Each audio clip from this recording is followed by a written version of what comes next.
Estamos en comunicación con Sol Prieto, directora nacional de Economía, Igualdad y Género del Ministerio de Economía de la Nación.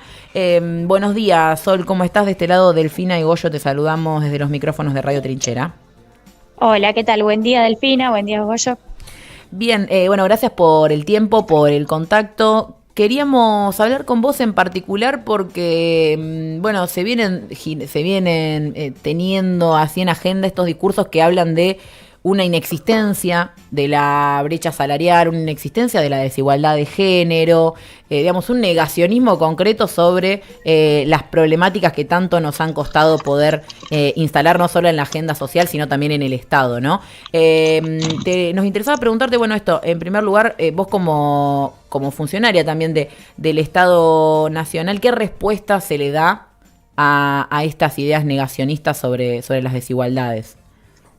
Bueno, me parece que lo más importante tiene que ver con justamente con construir, o sea, quizás no tanto responder desde lo discursivo, aunque no digo que eso no sea importante, y de hecho, no sé si vieron que hoy justamente ganó por primera vez una mujer el Nobel de Economía, que es Claudia Goldin, que es una mujer, una economista feminista justamente que trabaja con la historia económica de las brechas de género y de las brechas en el mercado de trabajo, ¿no?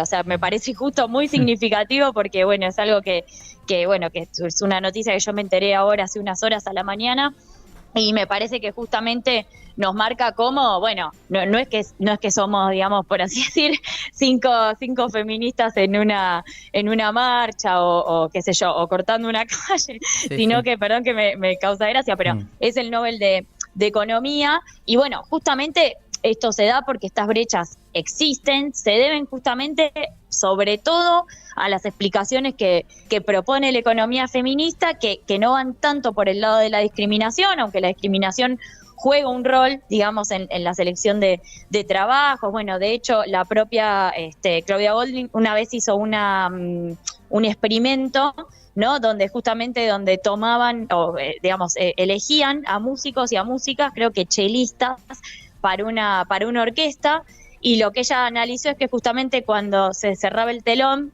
tomaban muchas más mujeres o elegían muchas más mujeres que cuando el telón estaba abierto y se podía ver el sexo justamente del chelista, de la chelista, ¿no? Digo, pero bueno, más allá de lo anecdótico, la brecha salarial existe, está rondando actualmente lo que es la brecha estrictamente salarial, esto es por ingresos laborales, es del 24,2%, de acuerdo a los últimos datos de la encuesta permanente de hogares, y ante esto el gobierno viene desarrollando muchas respuestas desde todos los vértices que tiene la brecha salarial, porque la brecha salarial justamente no es, como dice el candidato, o no es en la mayoría de los casos, por ejemplo en el empleo formal, no es que hay distinta remuneración, digamos, para la misma tarea, sino que justamente lo que hace es sintetizar toda una serie de desigualdades con las que mujeres y varones llegan, ¿sí?, al mercado de trabajo. Una desigualdad, lo más importante, digamos, tiene que ver justamente con las tareas de cuidado,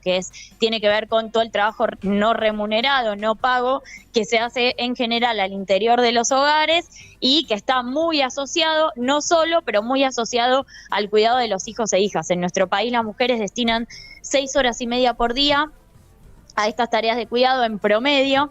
Esto quiere decir, ¿vieron? Lavar, planchar, trasladar, cocinar, ¿no? O sea, es decir, es todo un cúmulo de cosas, no solamente estar con los niños, aunque eso también toma tiempo y sobre todo en los niños más pequeños.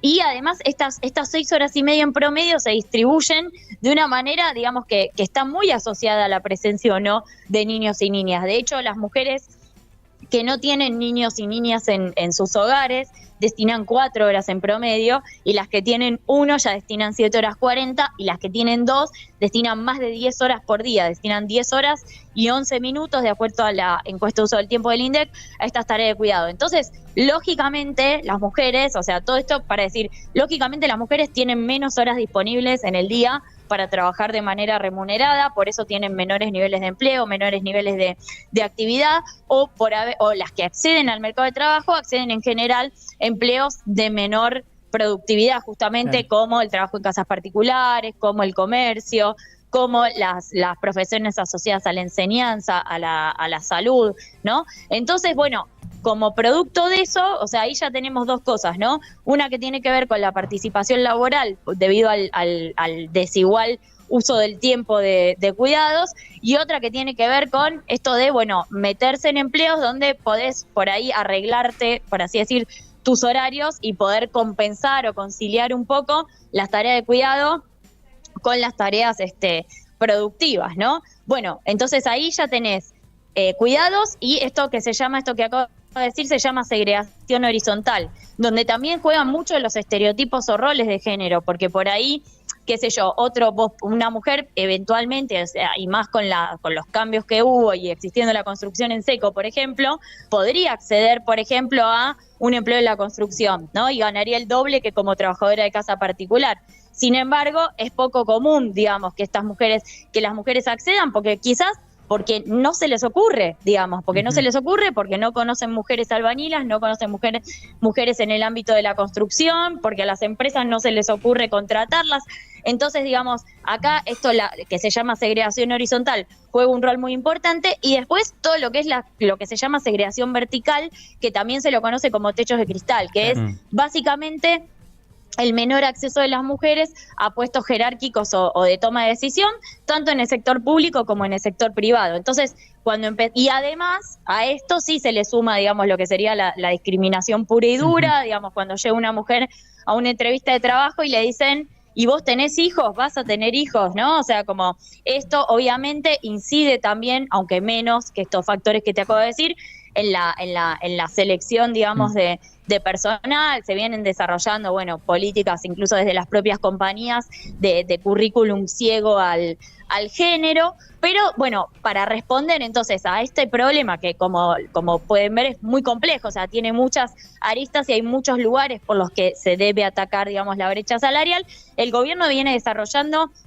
muchas políticas. Por ejemplo, el régimen de economía del conocimiento, que se sancionó hace un par de años, contempla incentivos extras para las empresas que contratan mujeres o que tienen mujeres, digamos, a cargo. El impuesto a las ganancias a empresas, no estoy hablando de personas físicas, sino el impuesto a las ganancias a empresas también contempla incentivos para la presencia de mujeres y de diversidades en los directorios.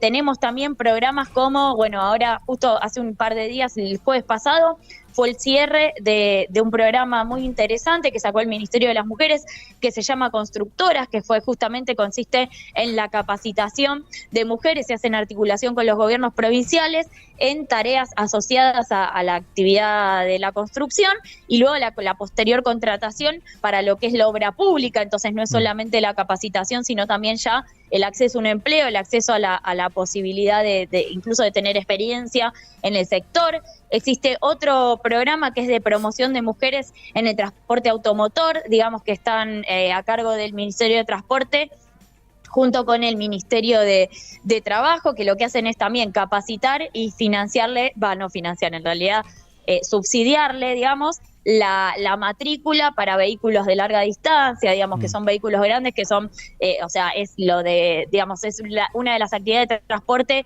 que tiene salarios más altos. Entonces, por el lado de la segregación horizontal se vienen haciendo muchas cosas. Por el lado también de la promoción del empleo de las mujeres, y en esto que tiene que ver con el tiempo, también vienen habiendo políticas tales como el Emprender Mujeres, que está a cargo de la Subsecretaría de Desarrollo Emprendedor, que se presentaron cerca de 1.500 mujeres, porque por todo esto que decimos, porque no tienen tiempo, porque están cuidando, etcétera, para las mujeres emprender es mucho más difícil que para sus pares varones, acceder a un crédito, saber cómo se pide, a quién se le puede pedir. Bueno, entonces esto consistió en un programa justamente de aportes no reembolsables, es decir, que las mujeres tienen que poner, digamos, un porcentaje de la inversión, pero son préstamos, que entre comillas son préstamos porque no se devuelven, y esto permitió justamente el acceso de cerca de 400 mujeres a que puedan justamente iniciar sus emprendimientos, desarrollarlos. Está el Producir en Equidad, que justamente tiene también incentivos extras para que las pymes desarrollen, por ejemplo, espacios de cuidado, por ejemplo, proyectos para la incorporación de más mujeres, de capacitación en tal o cual máquina, digamos, es decir, los proyectos que fomentan la igualdad dentro de las pymes pudieron acceder a este programa de financiamiento, que fue un programa también bastante importante, cercano también a los 1.000 millones de pesos, al igual que el Emprender Mujer. Y digamos, en general se vienen desarrollando muchas políticas en este sentido, tanto para lo que es reducir la segregación vertical, reducir la segregación horizontal, digamos que es esto del desarrollo de los estereotipos de género, y garantizar de ese modo un acceso más equitativo de mujeres y varones al mercado de trabajo, ¿no? Sol, ¿qué tal? Gregorio Sica te habla. Justo antes de la entrevista estábamos discutiendo un poco con Delfina cuáles eran estas causas, ¿no? Del 24% que hablabas de brecha salarial. Las respondiste todas antes de que te podamos repreguntar. No, sí, porque, viste, ahí Gracias, hay una Sol. trampa, digamos, en decir que la brecha salarial es pagarle distinto, digamos, claro. al margen de que igual en el empleo informal esto ocurre y mucho, Claro. digamos, o sea, es todo un mundo que no está regulado y el empleo informal es el 40% del empleo de las mujeres, ¿no? Claro. Digo, pero al margen de eso, la brecha salarial no es esa diferencia entre un caso y el otro, ¿sí? Claro. O sea, la brecha salarial es justamente una diferencia entre la suma de ingresos de las mujeres y la suma de ingresos de los varones, Claro. ¿no? Y tiene muchas causas que de hecho varían a lo largo del tiempo. Por ejemplo, hasta los 90 aproximadamente, que es cuando se igualó, por así decir, casi completamente la matrícula. Digamos, esto no es exactamente así porque igual en las carreras como ingeniería, matemática, física, o sea, como todas las disciplinas duras siguen teniendo amplia mayoría de varones, programación, etcétera,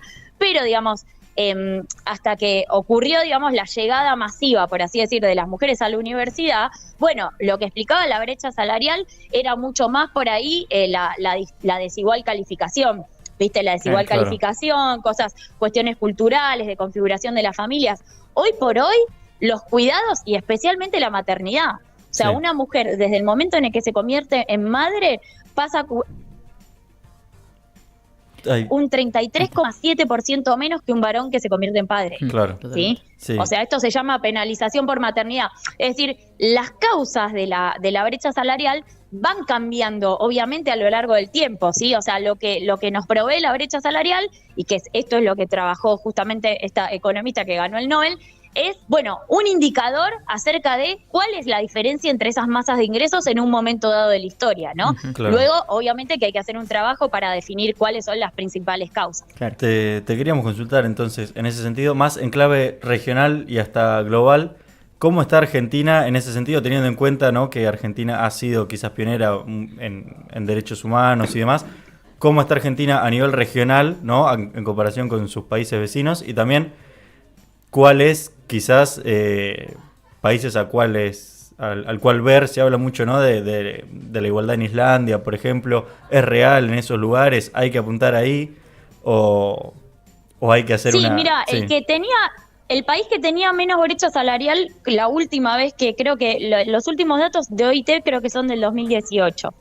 El país con menos brecha salarial era Suecia, que justamente es un país, o sea, cerca de, o sea, no era Finlandia, pero anda por ahí, pero que justamente es un país que tiene una política de cobertura justamente del nivel inicial y de licencias igualitarias que viene desde la década del 70, Claro. ¿sí? Claro. Desde la década del 70 es un país que, digamos, se propone y progresivamente, y de hecho, ahora que lo decís, otra cuestión que me olvidé de decir antes de las cosas que hacemos desde el gobierno para reducir la brecha salarial, jardines, ¿sí? Durante estos años, aún con la pandemia, aún con todos los problemas, se construyeron más de 400 jardines nuevos y se reacondicionaron más de 300 jardines, ¿sí? Esto es respectivamente, más del doble y más del triple que lo que hizo la gestión, la administración anterior, ¿no? Pero digo, más allá de eso, obviamente que toda la inversión en infraestructura, en cuidados y trabajar sobre un sistema de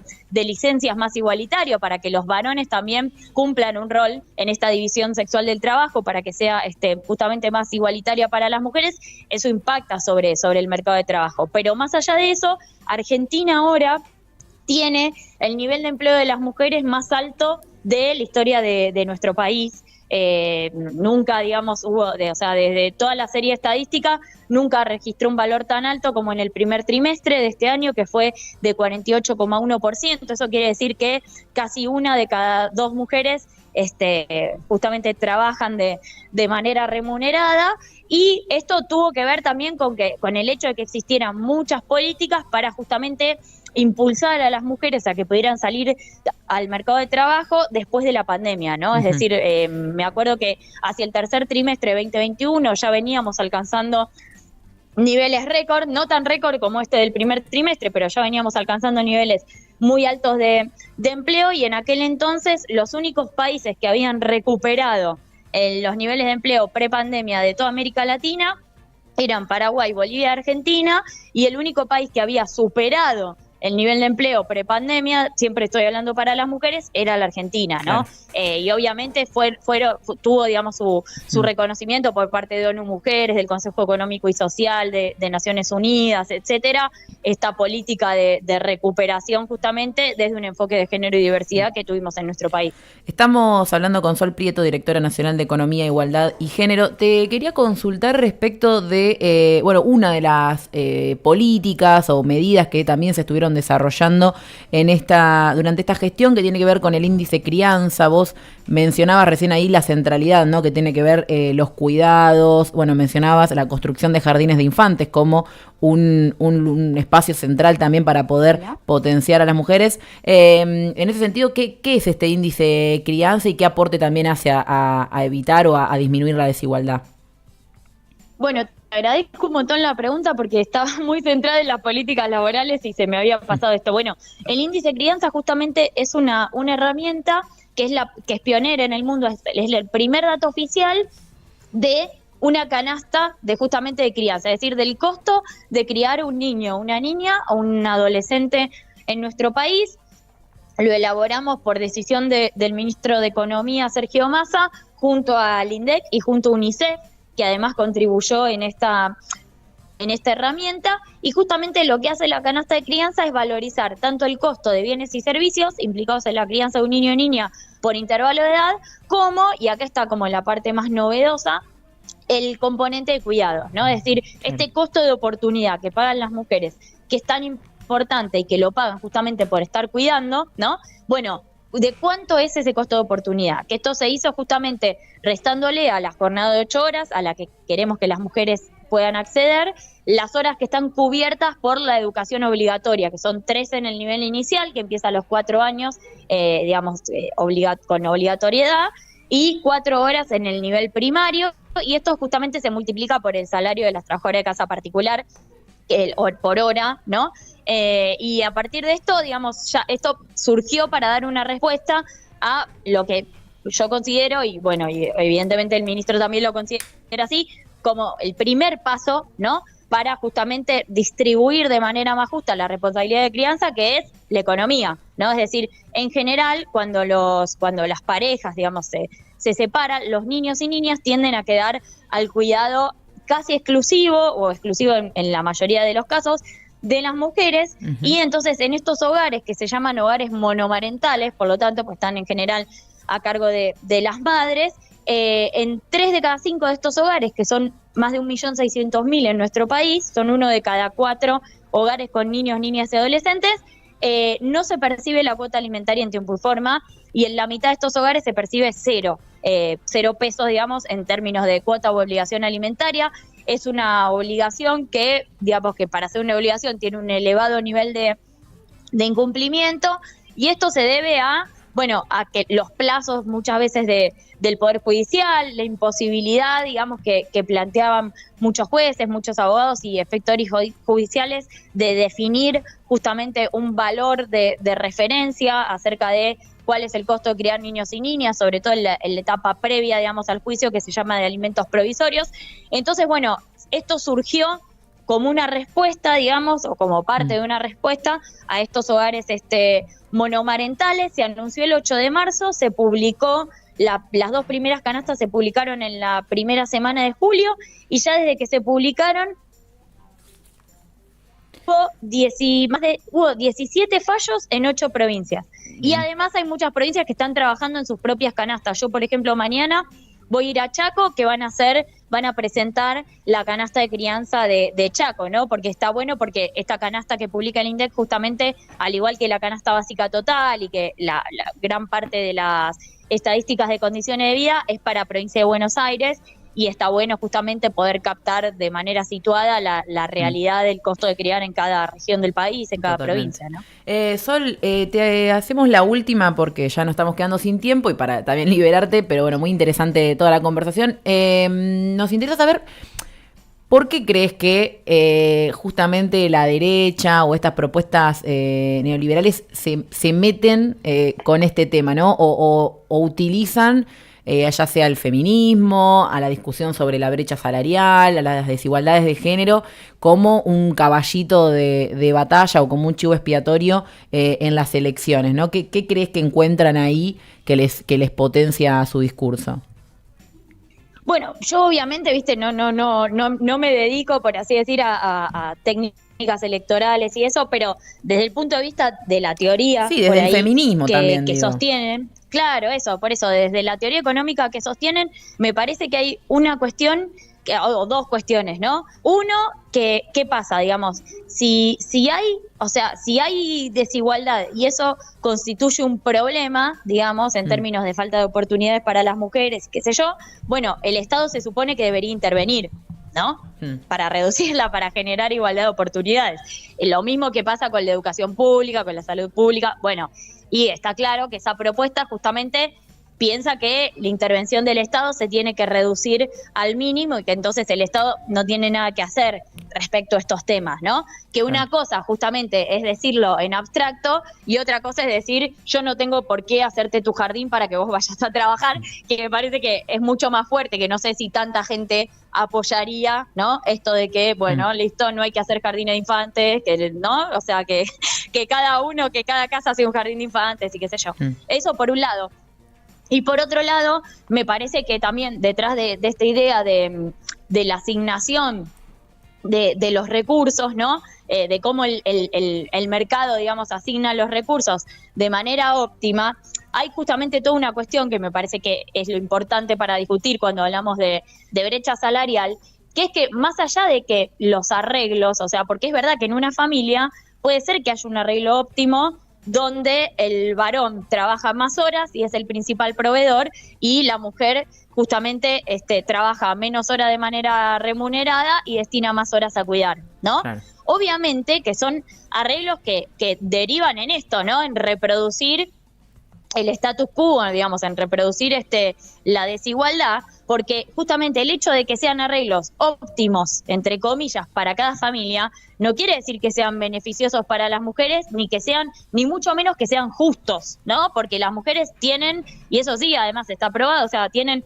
las mismas capacidades, el mismo talento, y justamente hoy por hoy nos estamos privando del talento de la mitad de las mujeres porque esas mujeres se están cuidando, ¿no? Uh-huh. Entonces me parece que por ese lado también hay otro problema, o sea, que nos quedamos cortos y solamente nos quedamos en el hecho de que el mercado justamente optimiza la asignación de recursos, porque eso justamente está bien, o sea, vos podés estar de acuerdo en lo abstracto con esa afirmación, pero después, claro, es una mujer que no puede ir a trabajar porque tiene que estar cuidando niños y niñas. Entonces, por ese lado me parece que hay algo importante y además creo que hay, vinculado a esto segundo, hay un tema que es que si nosotros estamos diciendo que hay una igualdad que es sistémica, que se reproduce y que va en detrimento de las mujeres, eso también significaría que entonces los varones no acceden a mayores ingresos, a mayores puestos de trabajo, etcétera, por así decir, el mérito individual o el mérito personal. ¿Me explico?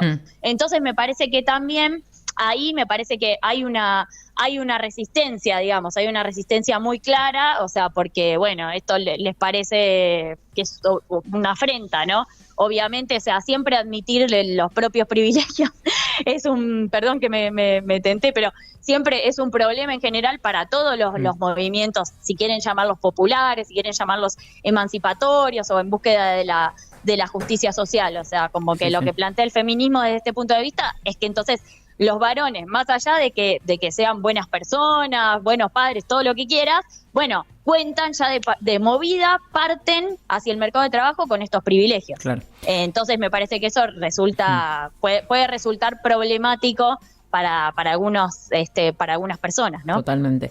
Bueno, Sol, muchísimas gracias por el tiempo, por la charla muy, muy interesante. En este contexto poder también desarmar estos discursos y plantear con políticas lo que se estuvo haciendo, así que te agradecemos.